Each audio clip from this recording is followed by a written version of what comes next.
Assalamualaikum warahmatullahi wabarakatuh. Waalaikumsalam.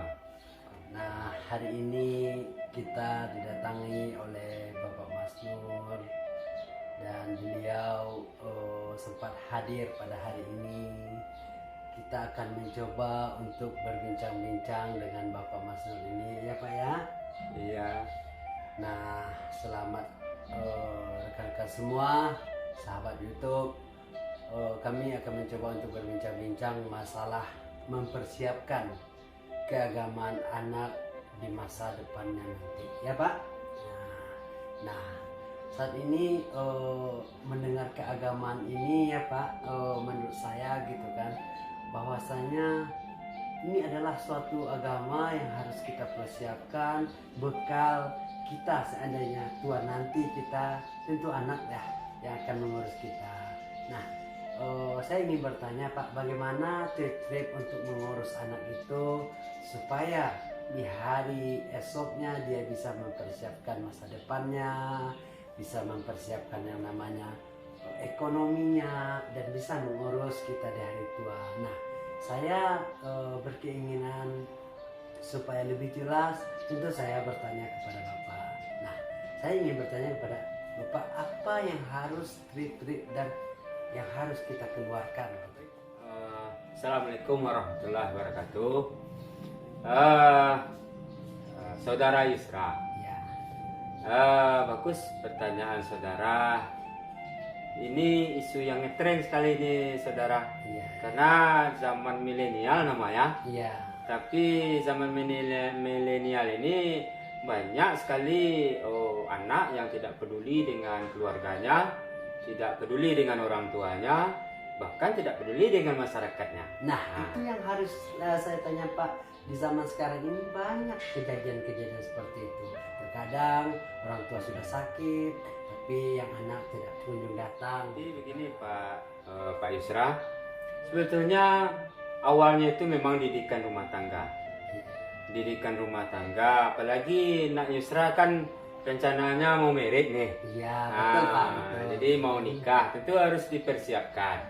Jadi tentu saya juga sebagai orang yang tua lah selangkah, artinya tidak terlalu tua, tapi sedikit banyak itu tentu ada akan saya berikan apa yang dapat bagi saya kan. Jadi ini Pak Yusra, Nabi pernah mengatakan kullu mauludin yuladu alal fitrah, bahwasanya setiap anak itu yang lahir itu pada dasarnya adalah fitrah. Artinya ya orang tuanya itulah yang membawa dia kepada ajaran Majusi, ajaran Yahudi, Nasrani, bahkan juga termasuk ke dalam Islam. Jadi intinya dari fitrah itu sebelum anak Yusra mau merit itu tentu diawali dulu dari proses yang baik. Nah, tentu ada cara meminang yang benar. Kemudian tidak diawali dengan adanya pacaran. Kalau anak sekarang kan wah pacarannya luar biasa sekali kan. Nah, jadi dalam kamus Islam tidak ada. Nah, jadi kalau tidak ada pacaran, cuma kita ta'aruf saja dengan keluarga. Nah, kemudian kita persiapkan anak kita itu lanjut ke meminang, kemudian nikah gitu kan. Dan dalam pernikahan itu pun ada istilahnya walimah, atau kalau orang Minang menyebutnya barale. Barale itu pun harus dijauhi hal-hal yang mungkar. Apa contohnya yang mungkar? Pada orang barale atau dalam pesta pernikahan itu disediakan oleh tuan rumah minuman, bir, vodka, atau semacam judi, kan nggak enak. Nah, yang mau kita ciptakan ini anak yang soleh, sementara ini sudah diawali dengan yang mungkar kan, yang buruk. Kemudian tentu berlanjut nanti setelah nikah, tentu di malam pertama Nak Yusra kan harus baca doa, serahkan diri pada Allah. Jangan sampai setan ikut pula di dalam perkawinan kita itu. Nah, jadi kalau sudah baca doa ya minimal Bismillahirrahmanirrahim. Kalau Nak Yusra apa doanya, misalnya mau berhubungan suami istri, bagus sekali kan, itu lebih baik. Nah kemudian Nak Yusra yang penting kan setelah pernikahan itu anak kita udah lahir, kemudian apa kewajiban kita sebagai orang tuanya, ya tentu namanya diakikahkan. Kalau kita ada kelebihan rezeki dari Allah, untuk laki-laki ya 2 ekor kambing kita akikah.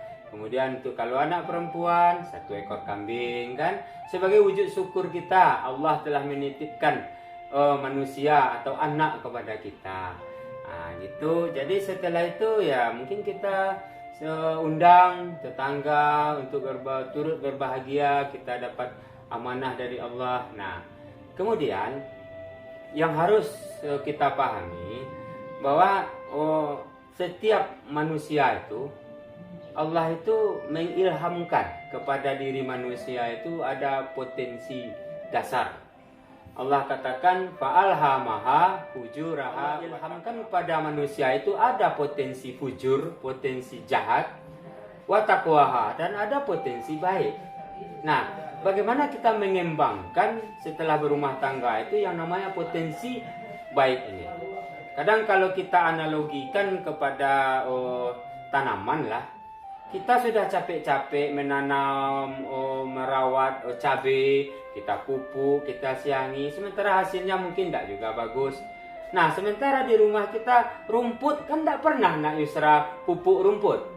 Enggak pernah kan? Nah, rumput tidak pernah kita pupuk, tidak pernah kita bersihkan, tapi dia tumbuh subur. Nah, jadi potensi jahat itu akan tumbuh sendiri ketika ada kesempatan untuk dia muncul. Nah, ditambah dengan adanya setan tadi yang mempengaruhi kita. Tapi kalau potensi baik, potensi takwa itu ini harus kita pupuk. Nah, dalam keluarga ini yang akan kita.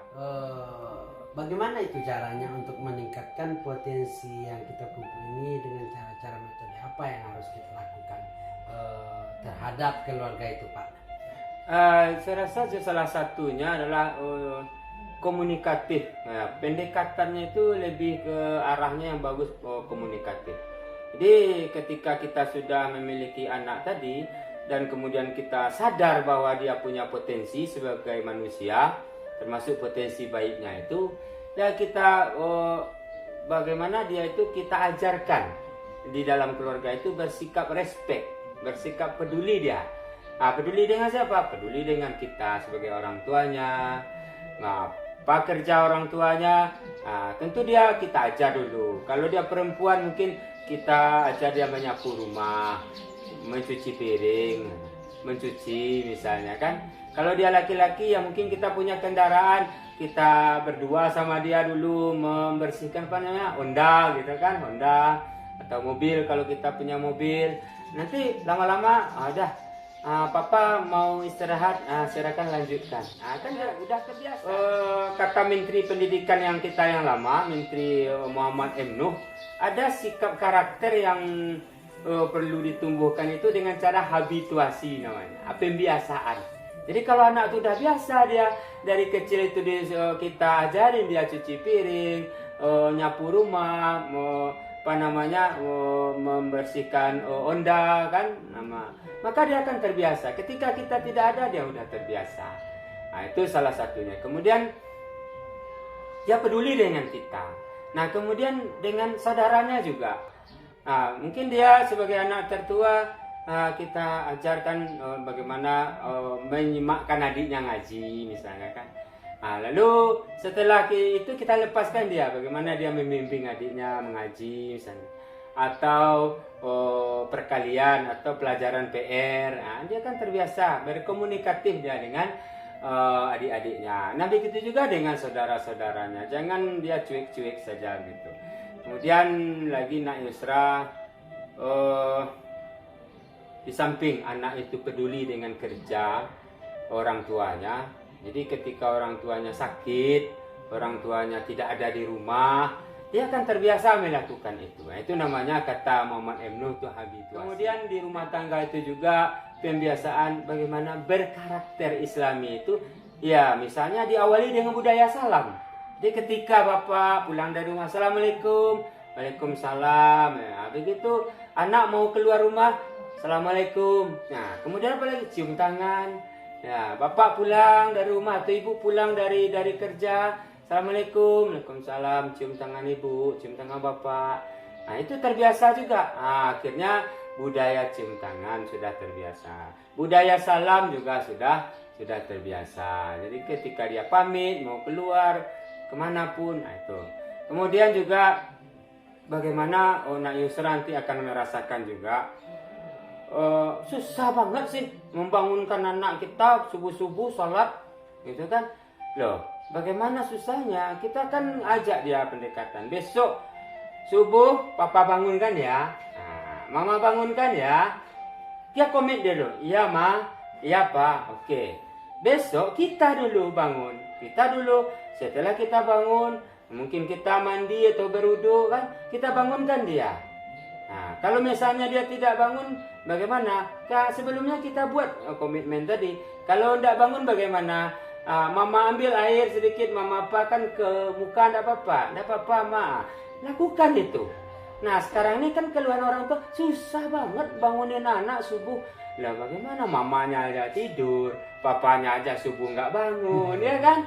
Nah, itu. Jadi Sekarang ini Pak, banyak saya lihat kan orang tua sudah susah untuk mengajarkan yang namanya keseharian atau yang namanya saling sering lah untuk mengingatkan anaknya, tapi anaknya selalu bandel, selalu tidak mau menurutkan orang tuanya gitu kan. Nah, inilah yang saya lihat di luar sana. Ini tips ini sangat terjadi di orang tua sekarang, keluh kesah orang tua lah dari berbagai macam tempat. Nah caranya itu supaya anak itu bisa kita rangkul, walaupun sekuat-kuatnya dia dengan kemauannya, tapi lebih menguatkan kemauan ibunya. Nah ini tips yang harus kita benahi. Ini bagaimana caranya Pak untuk meningkatkan yang namanya kelalaian dari seorang anak itu kan. Nah tujuan kita kan mungkin tujuan orang tua gitu kan. Kita kan kalau sebagai orang tua gitu kan tidak ada yang namanya nggak mau anaknya nggak sukses, anaknya nggak jadi orang gitu kan. Nah sebagai orang tua itu kan tentunya di hari tuanya itu ingin yang namanya dia diurus gitu kan, ingin diperhatikan. Sedangkan kalau kesan orang tua itu di zaman sekarang ini saya lihat dengan melihat kondisi anaknya yang seperti itu, tentu orang tua itu berpikir, seandainya anak saya nggak berhasil saya didik di hari waktu saya ini masih kuat-kuatnya, apalah arti dayanya di waktu tua saya. Nah itu yang banyak terjadi Pak. Nah tips-tips untuk mengajarkan anak yang seperti itu tuh bagaimana? jadi begini Pak Nak Yusra ya. Perlu yang harus kita pahami juga di dalam keluarga itu, karena anak itu adalah namanya anak, sifat meniru. Nah sifat meniru ini kepada siapa yang pertama dia tiru dulu? Tentu di dalam keluarganya. Nah kalau sekiranya mamanya cuek saja, ketika papanya pulang mamanya juga tidak ada menyambut papanya datang. Mamanya sibuk dengan gawainya, dengan gadgetnya itu, dengan HP-nya. Nah, anak-anak akan meniru juga. Oh, jadi cuek. Jadi jangan salahkan nanti ketika orang kita berharap di hari tua orang tua itu, selaku orang tua, anaknya itu akan peduli dengan dia, akan mensalatkannya, akan mengurusnya ketika dia sakit. Sementara dia aja, mamanya aja tidak cuek dengan papanya. Dia sifat meniru. Nah kemudian lagi di samping dia meniru itu ya kita sistemkan musyawarah. Bagaimana Nabi Ibrahim alaihissalam dengan anaknya Nabi Ismail. Dia itu kan bilang sama anaknya, wahai nak, bapak tadi malam bermimpi menyembelihmu. Bagaimana pendapatmu? Maka anaknya akan menjawab, ya kalau itu mimpi bapak karena Allah, insya Allah silahkan laksanakan. Satajiduni insya Allah. Insya Allah bapak akan mendapati saya dalam keadaan yang sabar. Jadi apapun persoalan, apalagi anak sudah mulai balik, ya ajak dia bermusyawarah. Nah, mungkin dengan pendekatan musyawarah dengan anak, ya bisalah sedikitnya kita bagaimana menumbuhkan peduli dia terhadap kita pada hari tua. Tapi kalau sikap kita cuek kepada dia, mungkin dia akan lebih cuek pula daripada kepada kita nanti. Karena ketika dia memanggil kita tidak respon, kemudian nanti ketika dia sudah tua, kita panggil dia juga tidak respon. Dia asik dengan dunianya. Oh, berarti di dalam menjadi anak itu tidak bisa dikatakan kita menyalahkan anak 100%. Tidak bisa. Itu kita mengkoreksi diri sebagai Ya, orang tua. betul. Ya. Karena kita kebiasaan kita yang membuat anak itu meniru kita. Berarti Ya. begitu ya Pak? Iya, apalagi zaman sekarang kan pengaruh luar biasa, pengaruh HP. Kalau dulu ya mungkin tidak ada lah HP itu. Orang mau nonton TV itu pergi ke kedai orang. Nah sekarang ini jangankan HP, anak itu bisa dia dari kamarnya dia menjelajahi dunia, entah apa yang dia tonton kita nggak tahu kan. Jadi banyak yang mempengaruhi pola pikir anak itu. Nah sementara kita makin banyak yang mempengaruhi pola pikir anak dalam keluarga, orang tua makin jauh memperhatikan anak. Jadi tidak nyambung dia. Itu yang banyak terjadi gitu kan. Iya. Nah Betul. ini yang harus kita benahi kepada ini sudah didatangi oleh Bapak Mas Nur yang insya Allah saya sebagai moderator sudah menanyakan atau banyak berbincang-bincang sama Bapak ini. Semoga apa yang kita perbincangan hari ini semoga kita menjadi pembelajaran kalau seandainya anak kita masih banyak yang melalaikan atau orang tua melalaikan anak. Inilah salah satu yang harus kita benahi dalam keluarga. Mengapa saya bilang seperti itu? Karena nasibnya orang tua itu tergantung dari anaknya, dari orang tuanya. Bagaimana orang tuanya mendidik anaknya, mempersiapkan anaknya menjadi orang yang sukses, tentu dari orang tua tersebut. Nah, ketika anak itu sudah sukses, tentu yang orang tua menikmati hasil ya Pak ya. Ya. Nah, begitulah sahabat semua, selalulah sering ya Pak, sering dengan anak berkomunikasi. Jangan cuek mencuek. Ya. Nah, karena itulah tips-tips untuk mendidik anak di masa depan kita tua tadi. Ya. Ya, terima kasih ya Pak. Ya, Semoga sehat sama-sama. selalu. Mudah-mudahan nikahnya juga Amin. nikahnya lancar aja, menjadi bapak yang soleh juga. Ya, terima kasih ya Pak. Ya, sama-sama. Assalamualaikum warahmatullahi wabarakatuh. Okay, guess we doing just